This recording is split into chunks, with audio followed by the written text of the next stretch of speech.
बिहार के जहानाबाद जिले के एक छोटे से गांव में जन्मे अनिरुद्ध कुमार, जिन्होंने सफलता की एक ऐसी कहानी रची जिसकी मिसाल आज जमाने में दी जाती है।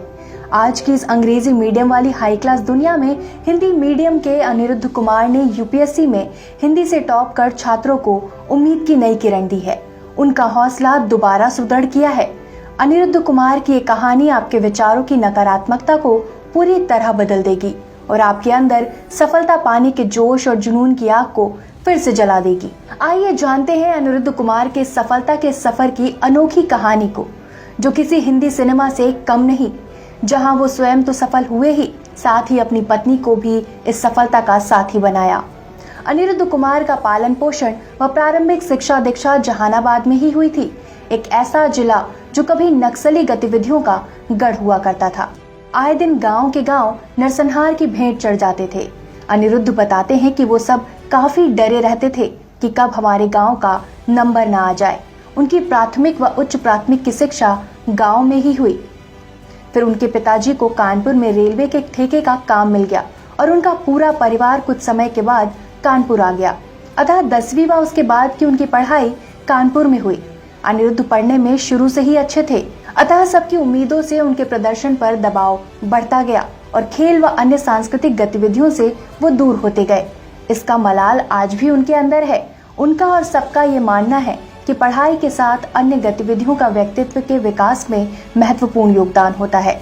जैसा कि एक आम मध्यम वर्गीय लड़के के मन में अधिकतर होता है, इंजीनियरिंग व एमबीए जैसी प्रोफेशनल डिग्री प्राप्त कर किसी मल्टीनेशनल कंपनी में काम मिल जाए। अनिरुद्ध भी बिल्कुल ऐसा ही करना चाहते थे, पर वो बताते हैं कि उनके जीवन की एक घटना ने उनके लक्ष्य की दिशा क्या, लाइफ का पूरा प्लान ही बदल दिया।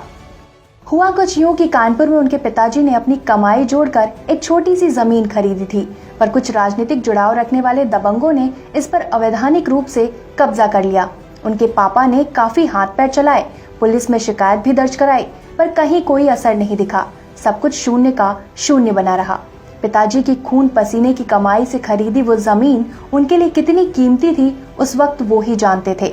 शिकायत करने पर भी किसी के कुछ न करने पर अनिरुद्ध के पिता सीधे पुलिस अधीक्षक एसपी महोदय से मिले, जिन्हें उन्होंने अपनी परेशानी बताई। उन्होंने तत्काल कार्रवाई का आश्वासन दिया। ऊपर से बने दबाव ने प्रशासन के काम में तेजी ला दी और पिताजी को उनकी जमीन वापस मिल गई।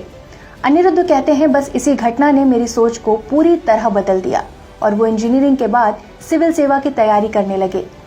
शुरुआत में उन्हें सफलता भी मिलने लगी, पर जिस लक्ष्य की चाह उन्हें थी वो भी दूर था और इस हताशा व निराशा से उन्होंने राज्य लोक सेवाओं पर ध्यान देना शुरू कर दिया और इन कोशिशों में भी उन्हें सफलता मिली और उनका चयन बतौर वाणिज्य कर अधिकारी यूपीपीसीएस 2012, असिस्टेंट कमिश्नर वाणिज्य कर यूपीपीसीएस 2013 व डीएसपी यूपीपीसीएस 2014 के पद पर हुआ। पर कहीं न कहीं उनके दिल में वो कसक अभी भी थी कि वो यूपीएससी क्लियर नहीं कर पाए।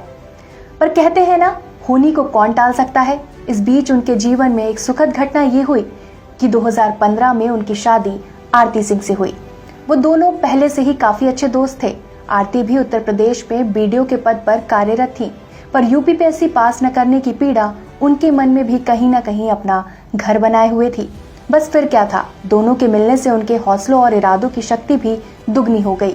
एक दूसरे का साथ मिला और दोनों का मनोबल बढ़ गया। दोनों ने मिलकर दिन रात मेहनत की, बेहतर स्ट्रेटेजी बनाई, तैयारी की व 2016 की यूपीएससी परीक्षा में दोनों ही पास हुए।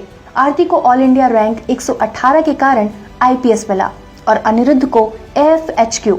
लेकिन फिर भी अनिरुद्ध ने हिम्मत नहीं हारी और दुगनी मेहनत से फिर तैयारी की और 2017 की परीक्षा में ऑल इंडिया रैंक 146 के साथ हिंदी माध्यम में टॉप किया।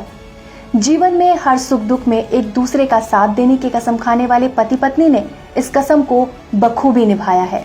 दोनों ने एक दूसरे का इस तरह से हौसला बढ़ाया और आज दोनों आईपीएस ऑफिसर हैं। दोस्तों, जिंदगी में कभी भी हार नहीं माननी है।